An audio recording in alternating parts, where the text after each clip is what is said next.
Oi, esse vídeo é sobre política. Se é um assunto que não te interessa, pule o vídeo, por gentileza. Se é um assunto que te interessa, se a minha opinião te interessa, eu vou falar sobre as eleições agora de 30 de outubro e sobre uma diferença que eu percebo entre a candidatura do Lula e a candidatura do Jair Bolsonaro.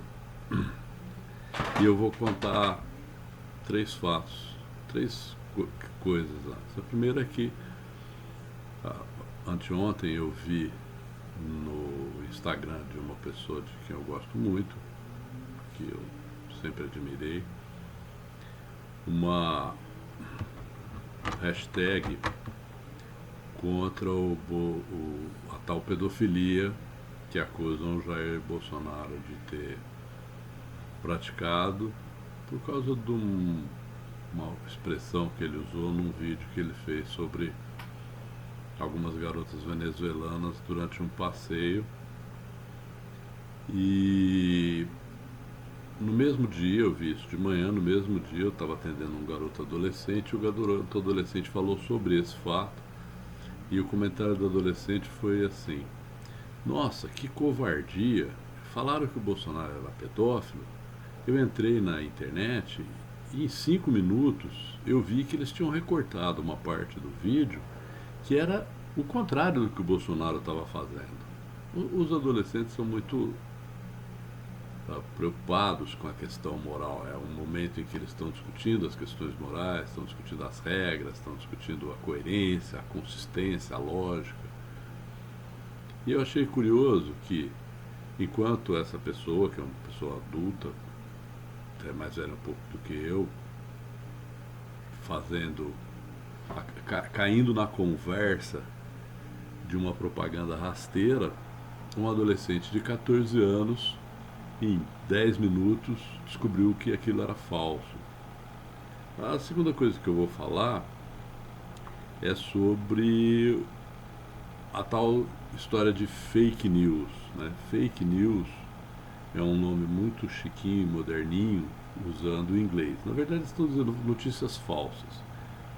Notícias falsas e mentiras e erros e coisas que não correspondem à verdade são parte do cotidiano de todas as pessoas. Mas a conversa sobre notícias falsas é interessante porque a conversa sobre notícias falsas tem sido abordada, pelo menos nos WhatsApp que eu recebo, por referência a alguma agência qualquer que checou aquela notícia e disse: é falso, é verdadeiro, parcialmente falso, parcialmente verdadeiro. Eu nunca me preocupei com fiscais, não ligo para fiscais, eu mesmo procuro as minhas próprias fontes e tento descobrir o que está acontecendo a partir de critérios de avaliação meus mesmo. Eu que busco as coisas, né?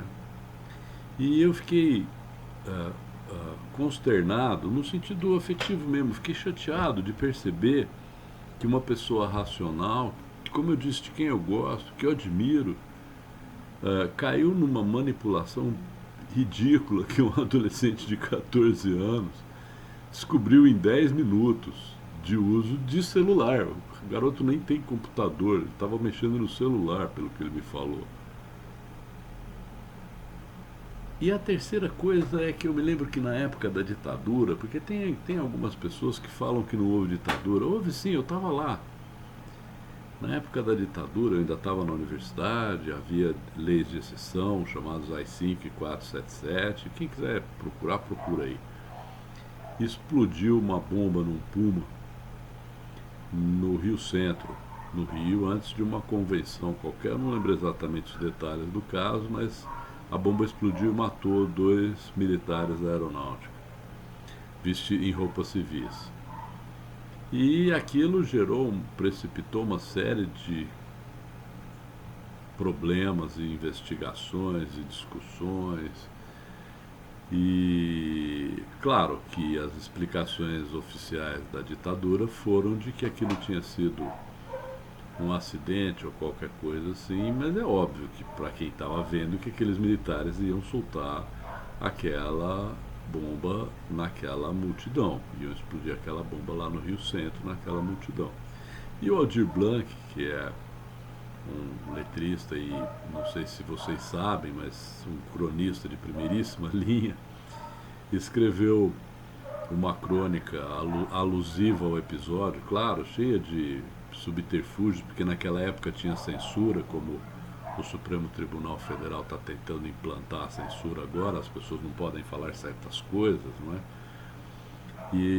E a crônica era sobre uma situação qualquer lá na Rua dos Artistas dos Arredores, que era o lugar onde o Aldir Blanc colocava a crônica dele, e alguém ficou grávida e uma pessoa começou a dizer que tinha sido um garoto de 12 anos. E aí, é claro, todo mundo foi em cima da pessoa que estava acusando, né? E o Aldir Blanc terminava a crônica falando assim: tem hora que devemos parar de olhar para o bode expiatório e começar a olhar para o burro acusatório. Parece bastante nítido para mim, talvez eu esteja errado, mas eu afirmo isso com confiança por causa das coisas que eu vejo. E não das coisas que eu vejo em terceira mão, em segunda mão. Eu não leio as notícias ou os comentaristas. Eu vou atrás das informações que eu posso usar de forma direta. Por exemplo, os filmes que mostram as pessoas falando coisas sem que elas saibam que estão sendo filmadas, ou sem que elas estejam representando para a câmera, para a televisão ou para os repórteres. E quando eu vejo essas situações e eu começo a perceber a quantidade de acusações que são feitas ao Bolsonaro e as acusações que são feitas ao Lula, eu vejo uma diferença muito grande. Eu lembro do Aldir Blanc. Tem hora, o Bolsonaro virou bode expiatório de um grupo de pessoas que perdeu seus privilégios. Isso é uma conclusão a que eu já cheguei faz muito tempo. E o Aldir Blanc falava assim: tem hora que a gente tem que parar de olhar para o bode expiatório e começar a prestar atenção no burro acusatório. As pessoas que estão acusando o Bolsonaro estão manipulando a situação de uma maneira tão ridícula que um garoto de 14 anos, em 10 minutos de pesquisa com um celular meia boca, conseguiu desmentir a história de que o Bolsonaro era pedófilo. Ao mesmo tempo em que uma pessoa idosa, mais velha do que eu, portanto idosa, eu sou idoso, com uma formação intelectual aparentemente de primeira linha, correta, é uma pessoa que eu conheço, é uma pessoa correta, não percebeu essa mentira. Eu realmente fiquei consternado com isso. Claro, não vou expor a pessoa e provavelmente se eu falar para ela, ela vai ficar muito brava comigo ou vai me acusar de fascista ou qualquer coisa assim. Então, se ela vestir a carapuça, ela que resolva o problema. Eu não estou interessado em dar nome aos bois e também não estou falando isso para ofendê-la. Na verdade, não estou falando para ofendê-la. Eu estou falando isso porque me intriga mesmo como certas pessoas que aparentemente tinham um comportamento racional começaram a acreditar em coisas que são cada vez mais absurdas e cada vez mais difíceis de acreditar, a ponto de um garoto de 14 anos ser capaz de desmentir esses fatos. Eu acho que está na hora da gente repensar um pouco, independente de quem você vai votar na eleição. Que conversa é essa, velho? O povo está começando a lamber o cardápio achando que tem proteína. As pessoas estão reagindo ao que as pessoas dizem, sem nem mesmo se preocupar se o que as pessoas dizem tem algum tipo de apoio nos fatos. Puxa, isso me preocupa. Um abraço.